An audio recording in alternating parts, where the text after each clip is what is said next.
Instrument connect এখানে এতগুলো সব দেখাচ্ছে। হ্যাঁ, ফ্ল্যাট স্টেজে করবো আমরা, সেই জন্য ফ্ল্যাট স্টেজেই করা আছে, দিয়ে ওকে করে দেবো।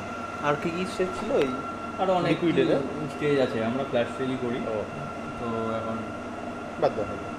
আচ্ছা, এইখানটা এটা হলো, তো এগুলো এরকম দেখাবে ওকে, ঠিক আছে। কানেক্টিং টু দ্য ইনস্ট্রুমেন্ট দেখাচ্ছে।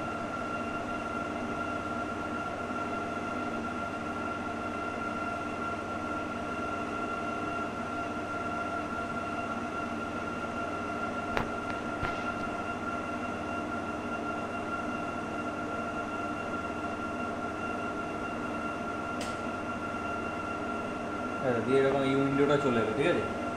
এরপর দেখ ইনস্ট্রুমেন্ট কানেক্ট হচ্ছে, এবার জেনারেটারে যাবো। জেনারেটর, হ্যাঁ। জেনারেটারে আমার এখন কারেন্ট কত আছে? টেনশন আছে কিলোভোল্ট 30 আর মিলি অ্যাম্পিয়ার আছে 10। আমার চাই কত? এটা কিলোভোল্ট 45 কিলোভোল্টে চলবে, ঠিক আছে। তাহলে 45 প্রথমে অ্যাপ্লাই করবো, ঠিক আছে। করার সময় ফার্স্টে কিলোভোল্ট দেবো, আর নামানোর সময় ফার্স্টে এটা অ্যাম্পিয়ার। আচ্ছা, তারপরে এটা কিলোভোল্ট দিলাম, তো এটা লাগে তোর 40, আমি 40 দিয়ে দিলাম, দিয়ে অ্যাপ্লাই করলাম। দেখ এখানেও বাড়ছে আস্তে আস্তে। ওকে, ঠিক আছে। হ্যাঁ, এটা একবার যতক্ষণ না 40-45 হয়ে গেছে, দিয়ে অ্যাপ্লাই জেনারেটর অন আছে, ওকে করে দিলাম। এরপর তুই কাজ করতে পারিস, ঠিক আছে। এরপর প্রোগ্রাম বানাবো। ফাইলে গেলাম, হ্যাঁ, ওপেন প্রোগ্রাম, হ্যাঁ, দিয়ে এটা রবি স্যার এইটা নেবো। রবি স্যার 1 আর রবি স্যার 2 আছে। 5 থেকে 90 যেটা, না 5 থেকে আমি 90 বানাবো প্রোগ্রাম। আচ্ছা আচ্ছা। এটা একটা প্রোগ্রাম আগে থেকেই করা আছে, তো এই প্রোগ্রামটা খুলবো রবি স্যারটাই, এইটাই দিয়ে এটাতে খুলবো।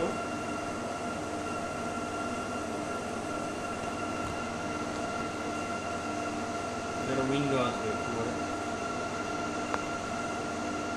এই দেখ এটা প্রোগ্রামের উইন্ডো এসছে। এবার দেখ তোর কত 5 থেকে চাই 90, 5 থেকে 90, হ্যাঁ 5 থেকে 90 যায়। স্টার্ট অ্যাঙ্গেল 5, এন্ড অ্যাঙ্গেল 90, হ্যাঁ। স্টেপ সাইজ 0.02ই থাকে, 026, ঠিক আছে। এরপর তুই কতক্ষণের ডাটা নিতে চাইছিস তার উপর ডিপেন্ড করে। দেখ এখন যদি আমি সব কিছু এইভাবে রেখে দিই তাহলে 29 মিনিট দেখাচ্ছে। আমি এত ডাটা নেবো না, ওদের মেটেরিয়ালগুলো যেহেতু মেটেরিয়াল হয়, তাহলে টাইম পার স্টেপ সাইজের সঙ্গে খেলতে হয়, যে ওটাকে কমানোর জন্য। তা আমি যদি এটাকে 70 করি, দেখ এটা কমে যাবে কত, 15 মিনিট, ঠিক আছে। তাহলে আমি এটাই রাখলাম টাইম পার সেভ। এবার দিয়ে এটা ক্রস টিপবো, ঠিক আছে। ক্রস যেই টিপবো একটা উইন্ডো বলবে, do you want the save the changes, yes. তাহলে ও সেভ হয়ে গেল। তার মানে এই প্রোগ্রামই ও এবার রান করবে সব, মানে যতক্ষণ না তুই বন্ধ করছিস। এরপর আমার স্যাম্পল দেবো। ওকে, তো এবার তোর ধর প্রথম স্যাম্পল দিলাম আমি কোনটা, পিএনসিটা। তার আগে এটা ডোরটা লক আছে, দিয়ে আনলক ডোর করবো। এটা আওয়াজ হলো। এবার তুই এই কোন দুটোকে আস্তে করে টান নিজের মতো করে, দেখ।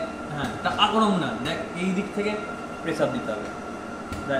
দাঁড়া দেখাচ্ছি, এই প্রেসারটা এই দিক থেকে তুই দেখ, আস্তে করে হ্যাঁ, এটা যখন যাবি আস্তে করে লাগাবি। এবার নিয়ে যা কন্ট্রোলটা দেখ, আস্তে করে এখানটা লেগে যাবে, খ্যাচ করে আওয়াজ হবে, লেগে যাবে। আস্তে করে নিয়ে যা। হ্যাঁ, এটা আরো সফটলি তুই করতে পারি। আবার খোল, আবার তুই নিয়ে যা আস্তে করে। এখন ইয়ে করতে হবে, স্যাম্পলটা লাগিয়ে দিয়ে আবার তুই বন্ধ করছিস।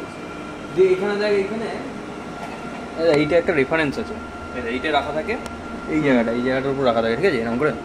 ওকে, এটা নিলাম দিয়ে অনেকে গ্লাস স্লাইডেও করে, আমি করি না, আমি এখানে করি যদি খ্রিস্টান মেরে দিয়ে। এটা মাঝামাঝি মোটামুটি রেখে দিলাম, ঠিক আছে। এটা সাবধানে ধরলাম।